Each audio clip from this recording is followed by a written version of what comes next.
ప్రధాని నరేంద్ర మోదీ నేతృత్వంలో భారతదేశం అభివృద్ధి పథంలో ముందుకు దూసుకెళ్తుందని సిద్దిపేట జిల్లా బీజేపీ అధ్యక్షుడు బైరి శంకర్, పట్టణ అధ్యక్షుడు బాసంగారి వెంకట్ అన్నారు. పల్లెలు పట్టణాలకు దీటుగా అభివృద్ధి చెందుతున్నాయంటే అది కేంద్ర ప్రభుత్వం అమలు పరుస్తున్న పథకాల వల్లేనన్నారు. మూడోసారి ప్రధాని అయిన నరేంద్ర మోదీ 11 సంవత్సరాల పరిపాలన పూర్తి చేసుకున్నందుకు గాను సిద్దిపేటలో బీజేపీ పట్టణ శాఖ ఆధ్వర్యంలో సంబరాలు చేశారు. సిద్దిపేట పాత బస్టాండ్ వద్ద బాణసంచ కాల్చి ప్రధాని నరేంద్ర మోదీ చిత్రపటానికి పాలాభిషేకం చేశారు. ఈ సందర్భంగా వారు మాట్లాడుతూ పరిపాలనలో, దేశ రక్షణలో నరేంద్ర మోదీ సమర్థవంతంగా పనిచేస్తున్నారని కొనియాడారు. గ్రామ గ్రామాన కేంద్ర ప్రభుత్వ నిధులు నేరుగా అందుతున్నాయన్నారు. భారతదేశ ఆర్థిక వ్యవస్థ ప్రపంచ స్థాయిలో 4వ స్థానంలో నిలిచిందంటే దానికి నరేంద్ర మోదీ పరిపాలనా దక్షత కారణమన్నారు. 11 సంవత్సరాల పరిపాలన పూర్తి చేసుకున్నందుకు గాను నరేంద్ర మోదీకి శుభాకాంక్షలు తెలిపారు. కార్యక్రమంలో బీజేపీ 1వ పట్టణ అధ్యక్షుడు సంతోష్, నాయకులు జనార్దన్, శ్రీనివాస్, నరేష్, పవన్ తేజ్ రెడ్డి పాల్గొన్నారు.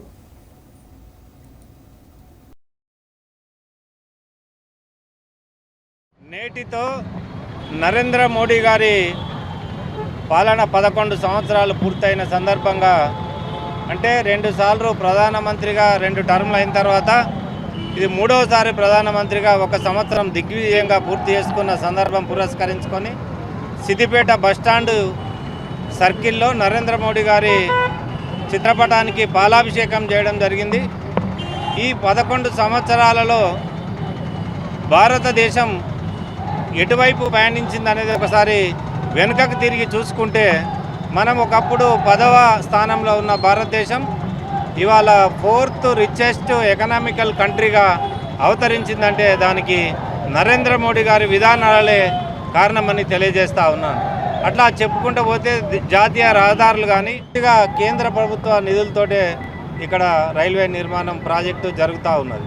మూతపడినటువంటి రామగుండం ఎరువుల కర్మాగారాన్ని కూడా తెరిపించి ఇవాళ ప్రభుత్వము రైతులకు యూరియా కొరత లేకుండా చేయడం జరిగింది. ముందుగా నేటితో 11 సంవత్సరాలు నరేంద్ర మోడీ నాయకత్వంలో ఈ ప్రభుత్వం 11 సంవత్సరాలు పూర్తి చేసుకున్న సందర్భంగా పార్టీ శ్రేణులకు, దేశ ప్రజలందరికీ శుభాకాంక్షలు.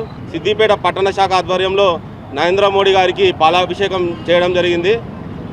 ఈ 11 సంవత్సరాల్లో నరేంద్ర మోడీ ఎన్నో విజయాలు సాధించడం జరిగింది. అవి పరిశీలిస్తే ముందుగా మన ప్రపంచంలోనే మన భారతదేశం 4వ అతిపెద్ద ఆర్థిక వ్యవస్థగా ఎదిగింది. అదేవిధంగా దేశ రక్షణ విషయానికి వస్తే పహల్గాంలో తీవ్రవాదులు అరాచకం సృష్టిస్తే దానికి ఆపరేషన్ సింధూర్ పేరుతో నరేంద్ర మోడీ ఈ ప్రపంచానికి మన సైనిక శక్తిని చూపెట్టిండు. కాబట్టి దేశ ప్రజలందరికీ నరేంద్ర మోడీ 11వ సంవత్సరాలు పూర్తి చేసుకున్న సందర్భంగా అందరికీ శుభాకాంక్షలు తెలియజేస్తున్నాం. భారత్ మాతాకి జై.